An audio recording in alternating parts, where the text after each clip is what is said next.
नमस्कार, कहानी बैरल में आपका स्वागत है। लीजिए, पेश है मुंशी प्रेमचंद द्वारा लिखित कहानी सौत। जब रजिया के 2-3 बच्चे होकर मर गए और उम्र ढल चली, तो रामू का प्रेम उससे कुछ कम होने लगा और दूसरे ब्याह की धुन सवार हुई। आए दिन रजिया से बकझक होने लगी। रामू एक न एक बहाना खोजकर रजिया पर बिगड़ता और उसे मारता, और अंत को वह नई स्त्री ले ही आया। इसका नाम था दासी। चंपई रंग था, बड़ी बड़ी आंखें, जवानी की उम्र, पीली कुंशागी रजिया भला इस नवयौवना के सामने क्या जांचती। फिर भी वह जाते हुए स्वामित्व को जितने दिन हो सके अपने अधिकार में रखना चाहती थी। तिगरते हुए छप्पर को थूनियों से संभालने की चेष्टा कर रही थी। इस घर को उसने मर कर बनाया है, उसे सहज ही में नहीं छोड़ सकती। वह इतनी बेसमझ नहीं है कि घर छोड़कर ची जाए और दासी राज करे। एक दिन रजिया ने रामू से कहा, मेरे पास साड़ी नहीं है, जाकर ला दो। रामू उसके एक दिन पहले दासी के लिए अच्छी सी चुंदरी लाया था। रजिया की मांग सुनकर बोला, मेरे पास अभी रुपया नहीं था। रजिया को साड़ी की उतनी चाहना थी जितनी रामू और दसिया के आनंद में पिधन डालने की। बोली, रुपए नहीं थे तो कल अपनी चहेती के लिए चुंदरी क्यों लाए? चुंदरी के बदले उसी दाम में 2 साड़ियां लाते तो एक मेरे काम ना आ जाती। रामू ने स्वेच्छा भाव से कहा, मेरी इच्छा, जो चाहूंगा करूंगा। तो बोलने वाली कौन है? अभी उसके खाने खेलने के दिन हैं। तू चाहती है उसे अभी से नोन तेल की चिंता में डाल दूं? ये मुझसे न होगा। तुझे ओढ़ने पहनने की साध है तो काम कर। भगवान ने क्या हाथ पैर नहीं दिए? पहले तो घड़ी रात उठकर काम धंधे में लग जाती थी, अब उसकी डाह में पहर दिन तक पड़ी रहती है। तो रुपए क्या आकाश से गिरेंगे? मैं तेरे लिए अपनी जान थोड़े ही दे दूंगा। रजिया ने कहा, तो क्या मैं उसकी लौंडी हूं कि वह रानी की तरह पड़ी रहे और मैं घर का सारा काम करती रहूं? इतने दिनों छाती फाड़कर काम किया, उसका यह फल मिला, तो अब मेरी बला काम करने आती है। मैं जैसे रखूंगा वैसे ही तुझे रहना पड़ेगा। मेरी इच्छा होगी रहूंगी, नहीं अलग हो जाऊंगी। जो तेरी इच्छा हो कर, मेरा गला छोड़। अच्छी बात है, आज से तेरा गला छोड़ती हूं, समझ लूंगी विधवा हो गई। रामू दिल में इतना तो समझता था कि यह गृहस्थी रजिया की जोड़ी हुई है, चाहे उसके रूप में उसके लोचन विलास के लिए आकर्षण न हो। संभव था कुछ देर के बाद वह जाकर रजिया को मना लेता, पर दासी भी कूटनीति में कुशल थी। उसने एकदम लोहे पर चोटें जमाना शुरू की। बोली, आज देवी की किस बात पर बिगड़ रही थी? रामू ने उदास मन से कहा, तेरी चुंदरी के पीछे रजिया महाभारत मचाए हुए हैं। अब कहती है अलग रहूंगी। मैंने कह दिया, तेरी जरे इच्छा होकर। दसिया ने आंखें मटका कर कहा, यह सब नखरे हैं कि आकर हाथ पांव जोड़े मनावन करें और कुछ नहीं। तुम चुपचाप बैठे रहो, 2-4 दिन में आप ही गर्मी उतर जाएगी। तुम कुछ बोलना नहीं, उसका मिजाज और आसमान पर चढ़ जाएगा। रामू ने गंभीर भाव से कहा, दासी तुम जानती हो वह कितनी घमंडिन है। वह मुंह से जो बात कहती है उसे करके छोड़ती है। रजिया को भी रामू से ऐसी कृतज्ञता की आशा न थी। वह जब पहले की सी सुंदर नहीं, इसलिए रामू को अब उससे प्रेम नहीं है। पुरुष चरित्र में यह कोई असाधारण बात न थी, लेकिन रामू उससे अलग रहेगा, इसका उसे विश्वास न आता था।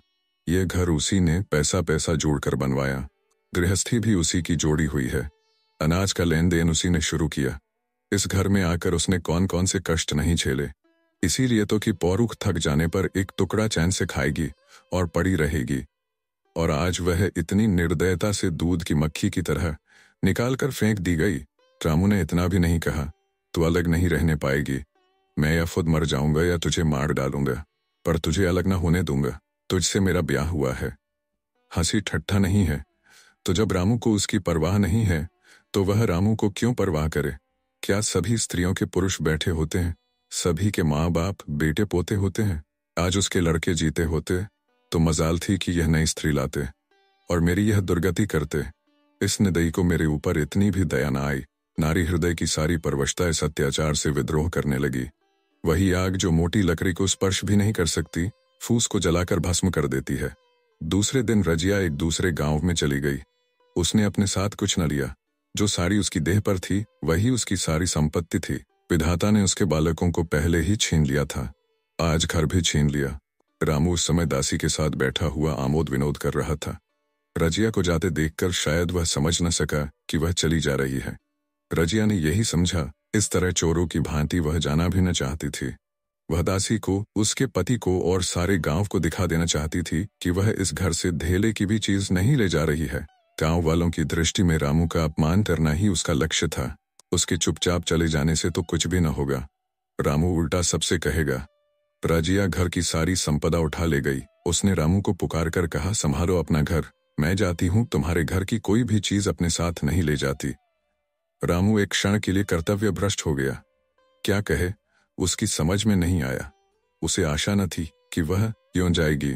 उसने सोचा था जब वह घर ढोकर ले जाने लगेगी तब वह गांव वालों को दिखाकर उनकी सहानुभूति प्राप्त करेगा। अब क्या करे।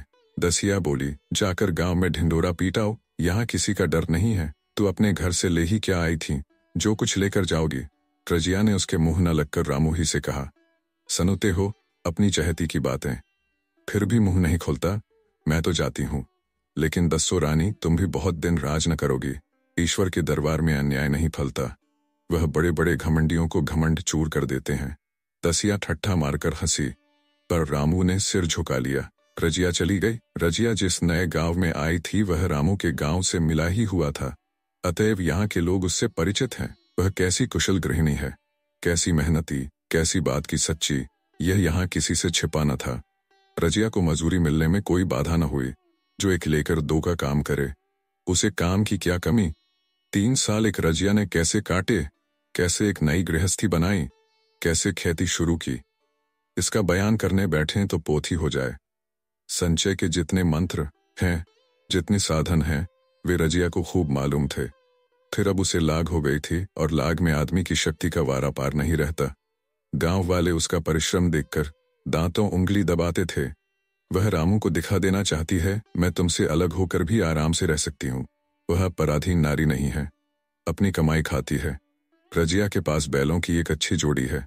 रजिया उन्हें केवल खली भूसी देकर नहीं रह जाती, रोज 2-2 रोटियां भी खिलाती है। फिर उन्हें घंटों सहलाती, कभी कभी उनके कंधों पर सिर रखकर रोती है और कहती है, अब बेटे हो तो पति हो तो तुम ही हो, मेरी जाल अब तुम्हारे ही साथ है। दोनों बैल शायद रजिया की भाषा और भाव समझते हैं। वे मनुष्य नहीं, बैल हैं। दोनों सिर नीचा करके रजिया का हाथ चाटकर उसे आश्वासन देते हैं। वे उसे देखते ही कितने प्रेम से उसकी ओर ताकते लगते हैं, कितने हर्ष से कंधा झुलाकर पर जुआ रखवाते हैं, और कैसा जी तोड़ काम करते हैं। यह वे लोग समझ सकते हैं जिन्होंने बैलों की सेवा की है और उनके हृदय को अपनाया है। रजिया इस गांव की चौधराइन है। उसकी बुद्धि जो पहले नित्य आधार खोजती रहती थी और स्वच्छंद रूप से अपना विकास न कर सकती थी, अब छाया से निकलकर प्रौढ़ और उन्नत हो गई है। एक दिन रजिया घर लौटी तो एक आदमी ने कहा, तुमने नहीं सुना चौधराइन, रामू तो बहुत बीमार है, सुना 10 उल्लंघन हो गए हैं। रजिया ने उदासीनता से कहा, जूड़ी है क्या? जूड़ी नहीं, कोई दूसरा रोग है। बाहर खाट पर पड़ा था।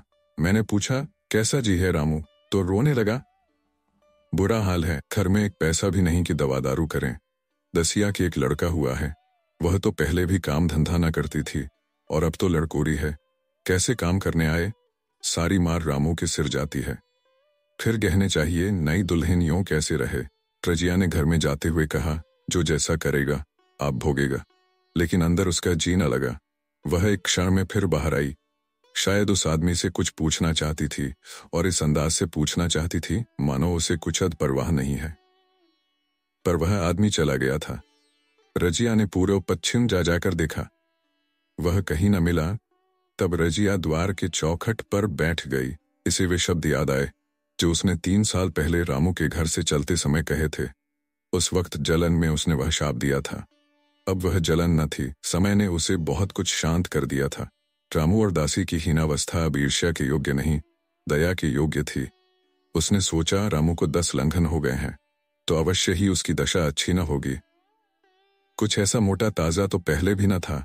10 उल्लंघन ने तो बिल्कुल ही घुला डाला होगा।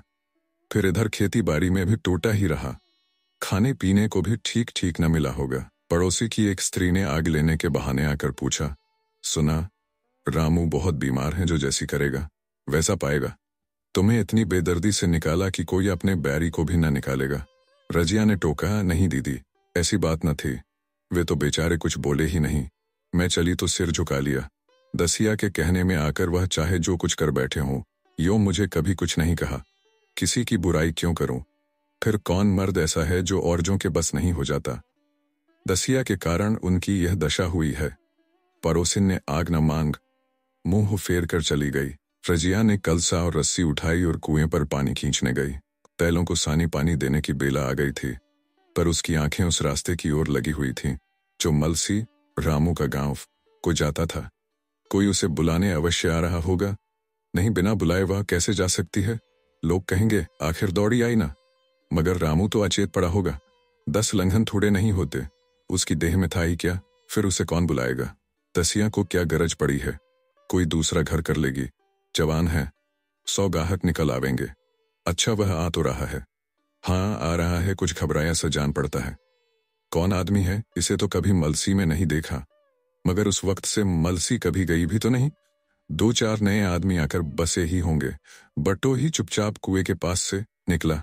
रजिया ने कलसा जगत पर रख दिया और उसके पास जाकर बोली, रामू महतो ने भेजा है तुम्हें। अच्छा तो चलो, घर मैं तुम्हारे साथ चलती हूँ। नहीं, अभी मुझे कुछ देर है। बैलों को सानी पानी देना है, दिया बत्ती करनी है। तुम्हें रुपए दे दूं, जाकर दसिया को दे देना। कह देना कोई काम हो तो बुला भेजें। बटोही रामू को क्या जाने, किसी दूसरे गांव का रहने वाला था। पहले तो चकराया, फिर समझ गया। चुपके से रजिया के साथ चला गया और रुपए लेकर लंबा हुआ। चलते चलते रजिया ने पूछा, अब क्या हाल है उनका? बटोही ने अटकल से कहा, अब तो कुछ संभल रहे हैं। दसिया बहुत रोधो तो नहीं रही है। रोती तो नहीं थी, वह क्यों रोवेगी? मालूम होगा पीछे। बटोही चला गया तो रजिया ने बैलों को सानी पानी किया, पर मन रामू ही की ओर लगा हुआ था। स्नेह स्मृतियां छोटी छोटी तारिकाओं की भांति मन में उदित होती जाती थीं। एक बार जब वह बीमार पड़ी थी, वह बात याद आई। 10 साल हो गए, वह कैसे रात दिन उसके सिरहाने बैठा रहता था। खाना पीना तक भूल गया था। उसके मन में आया, क्यों न चलकर देख ही आवे। कोई क्या कहेगा? किसका मुंह है जो कुछ कहे। चोरी करने नहीं जा रही हूँ, उस आदमी के पास जा रही हूँ जिसके साथ 15-20 साल ही हूँ। दसिया नाक सिकोड़ेगी, मुझे उससे क्या मतलब। रजिया ने किवाड़ बंद किए, धर मजूर को सहेजा और रामू को देखने चली, कांपती झिझकती, क्षमा का दान लिए हुए। रामू को थोड़े ही दिनों में मालूम हो गया था कि उसके घर की आत्मा निकल गई, और वह चाहे कितना जोर करे, कितना ही सिर खपाए, उसमें स्फूर्ति नहीं आती। दासी सुंदरी थी, शौकीन थी और फूहड़ थी। जब पहला नशा उतरा तो ठायन ठायन शुरू हुई। खेती की उपज कम होने लगी, और जो होती भी थी वह ऊटपटांग खर्च होती थी। ऋण लेना पड़ता था। इसी चिंता और शोक में उसका स्वास्थ्य बिगड़ने लगा। शुरू में कुछ परवाह न की, परवाह करके ही क्या करता, घर में पैसे न थे। अताइयों की चिकित्सा ने बीमारी की जड़ और मजबूत कर दी, और आज 10-12 दिन से उसका दाना पानी छूट गया था। मौत के इंतजार में खाट पर पड़ा कर आ रहा था, और अब वह दशा हो गई थी जब हम भविष्य से निश्चिंत होकर अतीत में विश्राम करते हैं, जैसे कोई गाड़ी दाड़िये का रास्ता बंद पाकर पीछे लौटे। रजिया को याद, आगे का रास्ता बंद पाकर पीछे लौटे करके वह बार बार रोता और दासी को कोसता, तेरे ही कारण मैंने उसे घर से निकाला। वह क्या गई? लक्ष्मी चली गई, मैं जानता हूं। अब भी बुलाऊं तो दौड़ी आएगी, लेकिन बुलाऊं किस मुंह से? एक बार वह आ जाती और उससे अपने अपराध क्षमा करा लेती, फिर मैं खुशी से मरता। और लालसा नहीं है। सहसा रजिया ने आकर उसके माथे पर हाथ रखते हुए पूछा, कैसा जी है तुम्हारा? मुझ तो आज हाल मिला। रामू ने सजल नेत्रों से उसे देखा, पर कुछ कह न सका। दोनों हाथ जोड़कर उसे प्रणाम किया, पर हाथ जुड़े ही रह गए और आंख उलट गई। लाश घर में पड़ी थी। रजिया रोती थी, दसिया चिंतित थी। घर में रुपए का नाम नहीं। लकड़ी तो चाहिए ही, उठाने वाले भी जलपान करेंगे ही। कफन के बगैर लाश उठेगी कैसे? 10 से कम का खर्च न था। यहाँ घर में 10 पैसे भी नहीं। डर रही थी कि आज गहन आफत आई। ऐसी कीमती भारी गहने ही कौन थे? किसान की बिसात ही क्या, 2-3 नग बेचने से 10 मिल जाएंगे। मगर और हो ही क्या सकता है। उसने चौधरी के लड़के को बुलाकर कहा, देवर जी, ये बेरा कैसे पार लागे? गांव में कोई ढेले का भी विश्वास करने वाला नहीं। मेरे गहने हैं, चौधरी से कहो इन्हें गिरों रखकर आज का काम चलाएं, फिर भगवान मालिक है। रजिया से क्यों नहीं मांग लेती? सहसा रजिया आंखें पोंछती हुई आ निकली। कान में भनक पड़ी। पूछा, क्या है जोखूं? क्या सलाह कर रहे हो? अब मिट्टी उठाओगे कि सलाह की बेला है? हाँ, उसी का सरंजाम कर रहा हूँ। रुपए पैसे तो यहाँ होंगे नहीं, बीमारी में खर्च हो गए होंगे। इस बेचारी को तो बीच मंझधार में लाकर छोड़ दिया। तुम लपक कर उस घर चले जाओ भैया। कौन दूर है? कुंजी लेते जाओ, भंगार से 50 रुपए निकाल दे, कहना ऊपर की पटरी पर रखे हैं। वह तो कुंजी लेकर उधर गया। इधर दसिया राजो के पैर पकड़कर रोने लगी। बहनापे के ये शब्द उसके हृदय में बैठ गए। उसने देखा रजिया में कितनी दया, कितनी क्षमा है। रजिया ने उसे छाती से लगाकर कहा, क्यों रोती है बहन? वह चला गया, मैं तो हूं, किसी बात की चिंता न कर। इसी घर में हम और तुम दोनों उसके नाम पर बैठेंगी। मैं वहां भी देखूंगी, यहां भी देखूंगी। ढाब भर की बात ही क्या। कोई तुमसे गहने पाते मांगे तो मत देना। दसिया का जी होता था कि सिर पटक कर मर जाए। इसे उसने कितना जलाया, कितना रुलाया और घर से निकाल कर छोड़ा। रजिया ने पूछा, जिस जिसके रुपए हों सूरत करके मुझे बता देना। मैं झगड़ा नहीं रखना चाहती। बच्चा दुबला क्यों हो रहा है? दसिया बोली, मेरे दूध होता ही नहीं। गाय जो तुम छोड़ गई थी वह मर गई, दूध नहीं पाता। राम राम, बेचारा मुरझा गया। मैं कल ही गाय लाऊंगी, सभी गृहस्थी उठा लाऊंगी, वहां कया रखा है।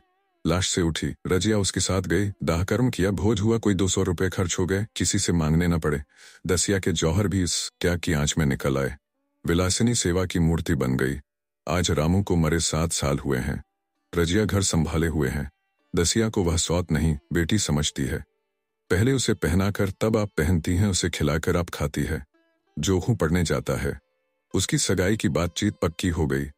इस जाति में बचपन में ही ब्याह हो जाता है।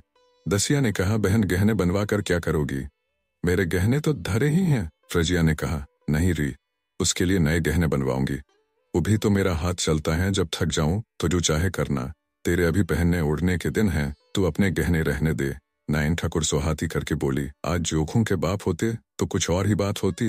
रजिया ने कहा, वे नहीं हैं तो मैं तो हूं। वे जितना करते मैं उसका दूगा करूंगी। जब मैं मर जाऊं तब कहना जोखों का बाप नहीं है। ब्याह के दिन दसिया को रोते देखकर रजिया ने कहा, बहू तुम क्यों रोती हो? अभी तो मैं जीती हूं। घर तुम्हारा है, जैसे चाहो रहो। मुझे एक रोटी दे दो बस, और मुझे क्या करना है? मेरा आदमी मर गया, तुम्हारा तो अभी जीता है। दसिया ने उसकी गोद में सिर रख दिया और खूब रोई। जी जी, तुम मेरी माता हो। तुम न होती तो मैं किसके द्वार पर खड़ी होती? घर में तो चूहे लौटते थे। उनके राज में मुझे दुख ही दुख उठाने पड़े। सोहाग का सुख तो मुझे तुम्हारे राज में मिला। मैं दुख से नहीं रोती, रोती हूं भगवान की दया पर कि कहां मैं और कहां यह खुशहाली। रजिया मुस्कुरा कर रो दी।